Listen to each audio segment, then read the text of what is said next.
Hi, I'm Annalisa Burgos, and this is the news now. East Asia bracing for the strongest typhoon of the year.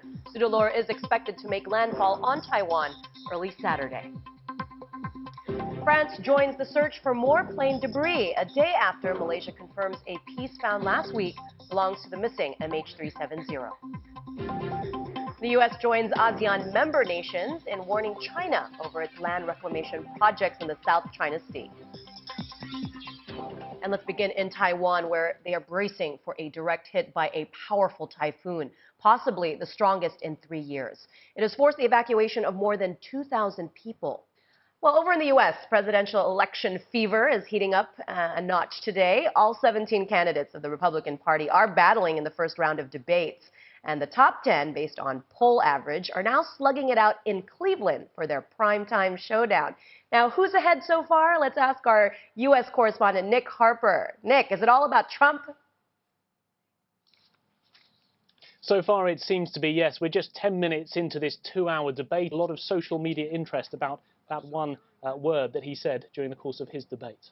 Oh, certainly a big oops there. We'll be looking forward to more oops moments from this debate as well. Thank you so much for that report. Nick Harper there from New York. And I'm Annalisa Burgos. The top story this morning. Europe makes space history with the first ever probe landing on a comet, but it was not a smooth one. Maritime disputes atop the agenda at the East Asia Summit today. And the world's Ebola death toll passes the 5,000 mark. Sierra Leone is still seeing a steep rise in some cases. Europe has made space history with the first ever probe landing on a comet, but there were some nervous moments. Scientists have revealed Philae didn't anchor as expected to the surface of the comet. Nonetheless, it is still sending back lots of data.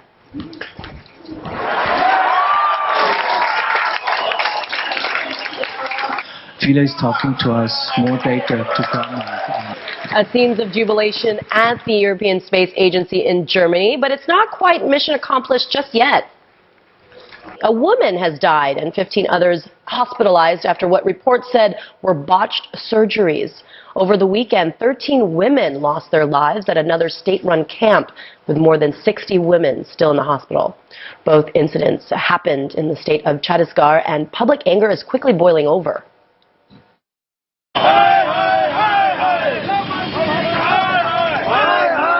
Hundreds of protesters took to the streets in Chhattisgarh, demanding immediate action against the state's chief minister.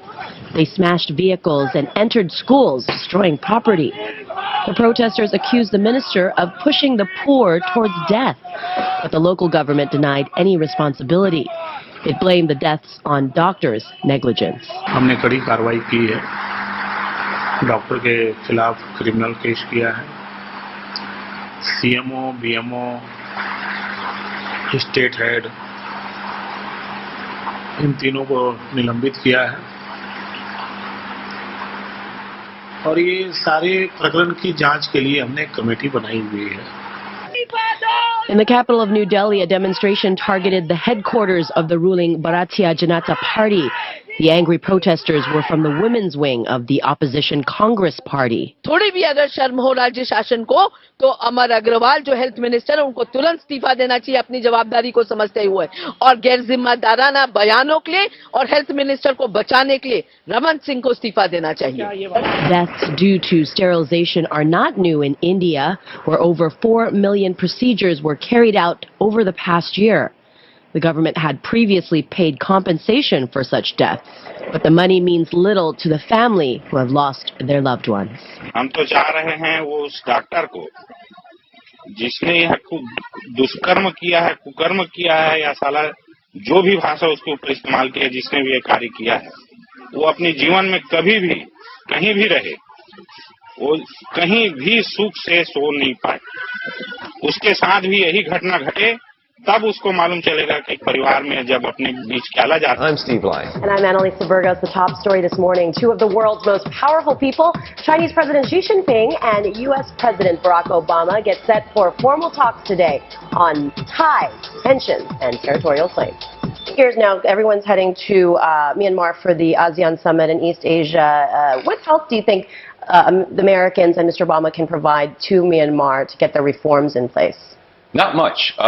We can say they should amend the Constitution so that Aung San Suu Kyi can run again. I'll move on to a big story that was actually coming out of APEC, the summit. Apparently not a different kind of diplomacy. Russian President Vladimir Putin, it seems, has created some fireworks at the fireworks display that happened at the APEC summit in Beijing. Yeah, I'll tell you all about it. It had to do with a shawl. Now, the incident happened as world leaders were gathering for the display. Now, look a little bit closer to the right. There you go. And you'll see Mr. Putin reaching under his table and pulling out a shawl. He draped it on Peng Liyuan, wife of China's President Xi Jinping, who was sitting on the other side, just next to him. It's unclear what Ms. Peng made of the gesture, but she swiftly removed the shawl and gave it to an attendant before Did you see how fast that was? putting on her black coat. Yeah, that's right. It was like 4 seconds. Someone timed it. But it was all caught on camera. Very interesting. It's got a lot of people talking. That's right. A lot of people are talking about this incident on social media because censors in China actually have scrubbed it from footage. Yeah, which just makes everybody want to see it more. Yes, right? Anytime you censor something, everyone's like, what happened? So let's look at Twitter and some of the reactions. Why censor? He was being a gentleman. And this is just a link to raw footage. Putin's moment with First Lady at APEC censored in China. And then some funny comments from all across Twitter. Haha, the unspoken rule of diplomacy: never hit on a president's wife, especially when you're single. Yeah, talking about Vladimir Putin because he is single now. But in the picture, you can also see just in the bottom left of your screen President Xi Jinping and President Barack Obama, not far away from the incident at all. No, they all sat next to each other. Yeah. So, and hashtag Coatgate is trending. China's First Lady turns cold shoulder on Putin's offer of warmth. This is how the Moscow Times covered it. Yeah, see, everyone's looking at it from a different perspective. Yeah, because she took it off. I think it was probably a gesture, like it was a gift, and then he'd try it on, and then maybe... Well, she was cold. Maybe she was shivering, and he was trying to be nice. Yeah, those meetings... It is cold in China right now. Well, also those huge halls, very pumped with aircon. And then here's another one. Not sure what the stir is about hashtag Coatgate. Maybe it was cold and he was trying to be polite. What's the fuss about? There's a lot of people talking about. The other thing, too, some people were talking about is that Chinese First Lady is known for her style and her fashion. That's right. And maybe she just didn't want to wear a tan blanket. Yes. You know, tan is not cool. Remember all the flack that President Obama got? Thank you. Thank you. Very smoothly done. Thanks. It's not summer. Okay. Anyway. It's always summer in Singapore. That's my excuse. If you have any thoughts on this, though, do let us know. Connect with us via Twitter or Facebook. Details on your screen right now. Remember, use the hashtag first occasion so we can find you. Thanks, Annalisa, for that. I didn't mean that. Chivalry is not dead, apparently. Okay. So, important cause indeed. Globally, prostate cancer is one of the top leading causes of cancer deaths in men. The statistics are sobering. 1 in every 5 men has the risk of developing prostate cancer by the age of 85. The prostate cancer, if detected early, is highly treatable and even curable.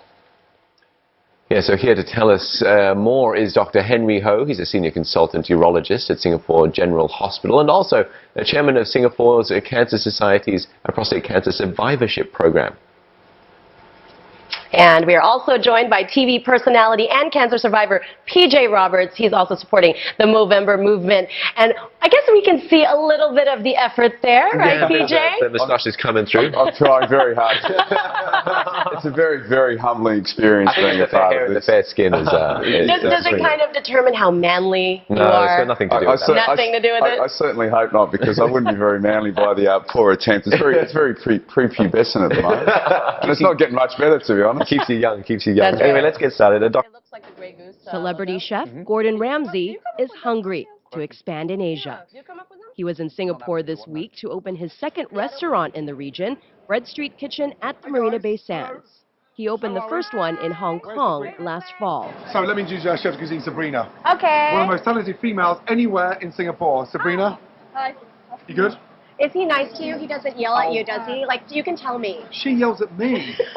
She yells at me. Ramsay isn't stopping here. His second restaurant in Hong Kong, London House, opens in October. He's planning a Bread Street Kitchen in Dubai's Atlantis The Palm Resort later this year, and another Bread Street Kitchen in Macau in 2016. And he's eyeing locations in Shanghai and Beijing. The Bread Street Kitchen casual concept has proven to be a hit with diners who want fine cuisine without the fuss. It's fast, it's furious, and sometimes the odd naughty word pops out. Profanity No, you've aside, not Ramsay been says doing this is nothing like the Hell's Kitchens you've seen on his TV show. But it is tough work. First 3 months is a nightmare, so we've got to tweak, install confidence, and tweak on a daily basis. Ever in search of a challenge, the straight-talking chef will take on one of his hardest yet. I'm going to do a chili crab here for Bread Street Kitchen. Yeah, because not only that, because I've busted my balls in mastering a chili crab. I've embedded myself in the community to get the passport to cook a chili crab. And they ran me ragged, and they put me through. Yeah, but you're going to be crucified probably if you try to do the chili crab here. They might criticize you. Listen, I don't know if you've noticed, but I quite like pressure. So I've got big, thick skin, and I give it, so I have to take it. Criticism, that is. Ramsay has a hugely successful TV career, but critics say that's come at the expense of his restaurants, some of which have closed due to management disputes or a slow global economy. But he takes the criticism in stride. Everybody's a critic. Everybody has an opinion, and they're entitled to that. Do I listen to everybody? Of course I don't. I wouldn't be where I am today if I had to sit there and think. So, no, I move quickly. There's a very selfish tone that one needs to have and take criticism and not let it affect you. Already, the criticism here has begun with a few netizens saying the food was overpriced. Ramsay disagrees. I mean, I think we're reasonably priced, and time will tell, based on the success. For now, it seems the Gordon Ramsay name is bringing in the crowds, eager to try his brand of modern European food with British flair. Only time will tell if they'll be satisfied.